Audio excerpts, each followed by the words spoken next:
درست.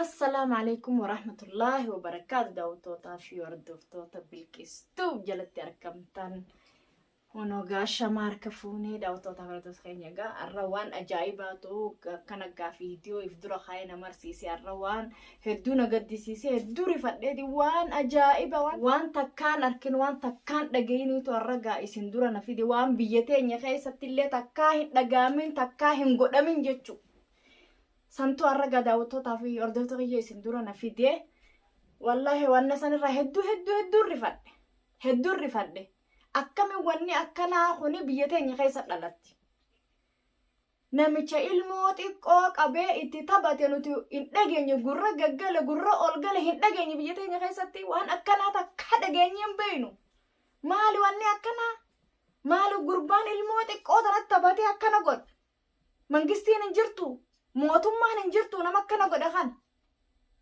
mootummaa usaawu nama ilmoo akkas godhee itti taphatee ilmoo hangasiisan itti taphatee ilmoon duute jiru akkamitti tarkaanfii irratti hin fudhatin akkamiin namicha numaa hidhaa akkamii geessan silaasan kan mummuranii kana cicciranicha kaayan ilmoo namaa numaa itti taphatu ilmoo xiqqoo nuti waan akkanaa kana biyya namaa keessa garre malee hin dhageenye biyya teenya keessatti biyya teenya waan akkanaa jiraa gurra olgale gurra gaggale hin dhageenye maal wanni biyya teenyatti dalagame wanni akkanaa kun maal mootummaan hin jirtu higgiin hin jirtu hay namicha akkana ilmoo nama kan amma kun akkana godhe kaaniif ta'a bar kan akkana usanii hidhaa kaayan kabiraatii boodaan dhalata kana gabbaasanii ija namaa dura kakkatifanii akka kabiraalleen irra laallatee waan akkanaa hin dalayin tarkaanfii irra fudhachuu nama akkanaa nuti biyya namaa keessa ni gara ilmoo namaa fuudhanii meeqaa jira ilmoo namaa fuudhanii itti taphatanii kan nun himne jaanii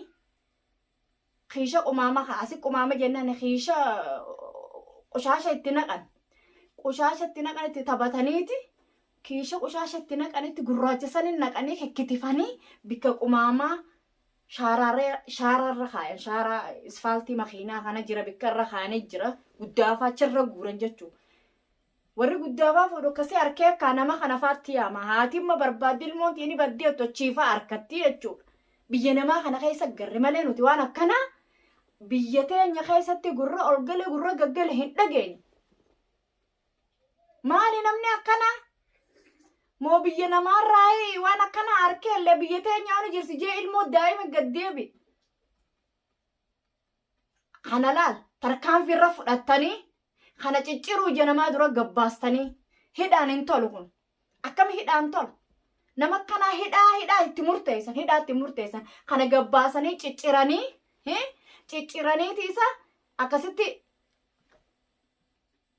gaggeessan malee kana hidhaan hin tolu kun ka hidhaan tolu maka ilmoo daa'ima gaddeebe ni dhabe dullatti akkasaa hiriyaasaa ni dhabe maliyaana hedduudha ilmoo xiqqoo gaddeebuun maali waan hin dhageenye biyya teenya keessa waan akkanaa takkaa hin dhageenye ani ni rifadhee wallaahi ni rifadhe hogguun arke wallaahi mimmaaniin na qabean haati gizii achi akkasii ilmoo wanti jettee kunoo viidiyoo wanni isaa asirrattiin isinii maxxansa ilmoo daa'ima akkam akkas godha suni rifaatumaa hin qabu mujrima ilmi namaa rifaatuu xiqqishollee ni qabaa bar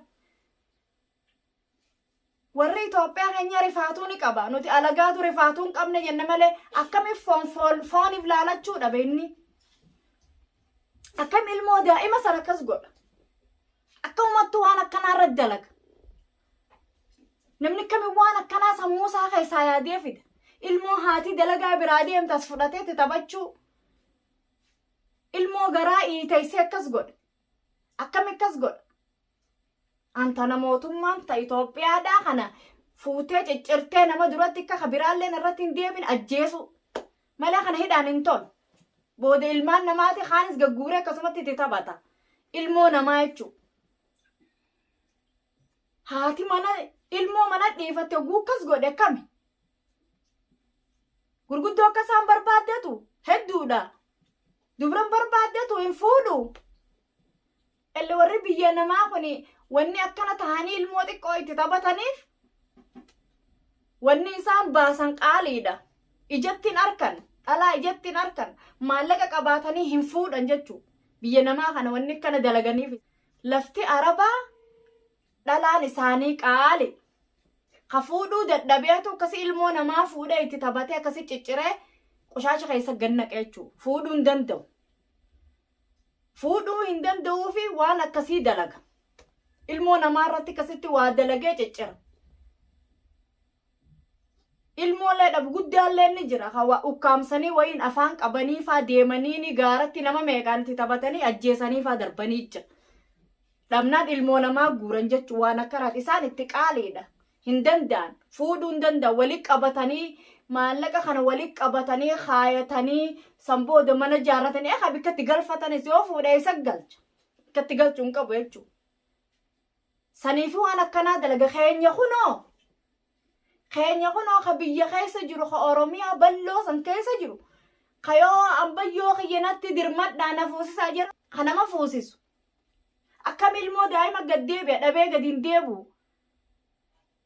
Biyya teenyatti meeqaa jira kunoo wal jala yaa'aa jaanii wal jala yaa'anii walii gallaan abaar akka biyya tanaa katti bu'een jiru abaar hin qaban biyyatti.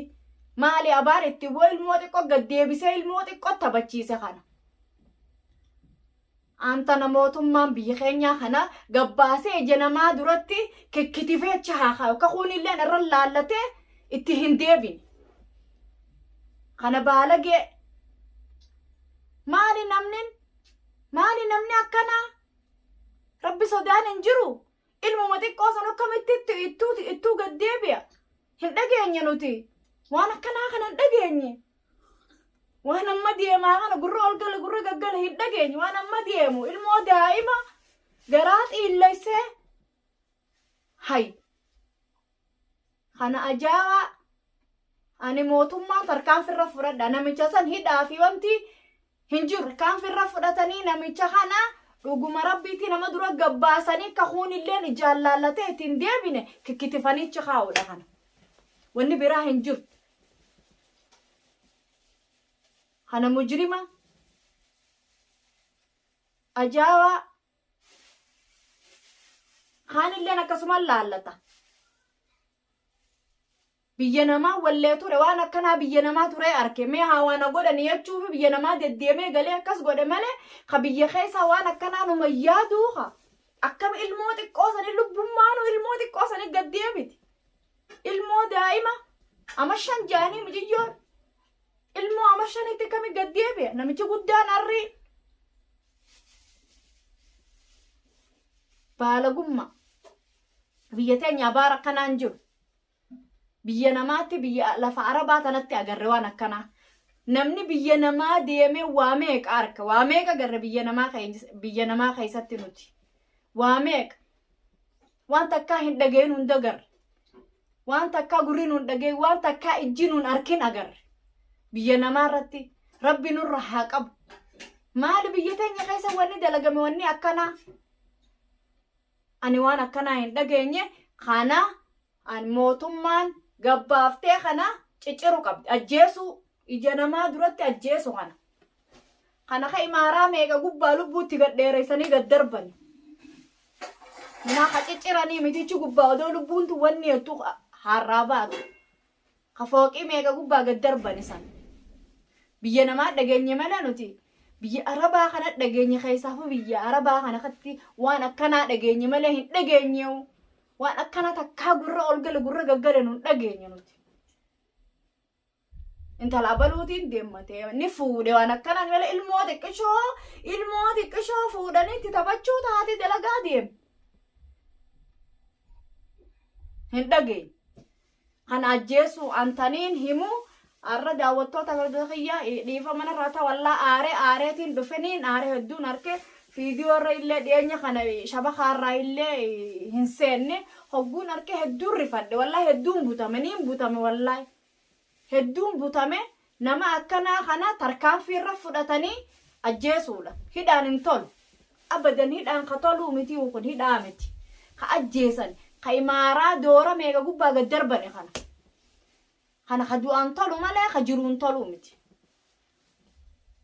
Saniifuu daawwattootaaf hordofiyyaa aareetiin dhufe gaa'ee aaraatu as na fide dhiifama naa godhaa daawwattootaa fi hordofiyyaa nama aarsaati waan biyya teenya keessatti hin dhageenye dhiifama naa godhaa isinillee akkaan aaree har'aan tana butame kana saniifu daawwattoota fayyaa السلام عليكم ورحمة الله وبركاته درست اللي بيه بقول عينين يا يو قادرين درست بيجي أصلا برمنورو زاريني مش تجاوبني يالله لزوم سنتقف سنت ماسفر على يدرسني سنتقف شلون تقوم بكتات الاسكاكتي شو تفلقالله يتنوبي يتناچوبي ወንድሞቼ የተናቹብኝ እኔ ብቻ ነኝ ወይ ማለቅሰው እኔ ብቻ ነኝ ወይ ፍትህ ብለው ቢስ ምን ሆነ ታስሮ ምን ይሆናል በዚህ ኑሮ ውድነት አስተኝቶ እየቀለበው በጣም ይገርም አሁን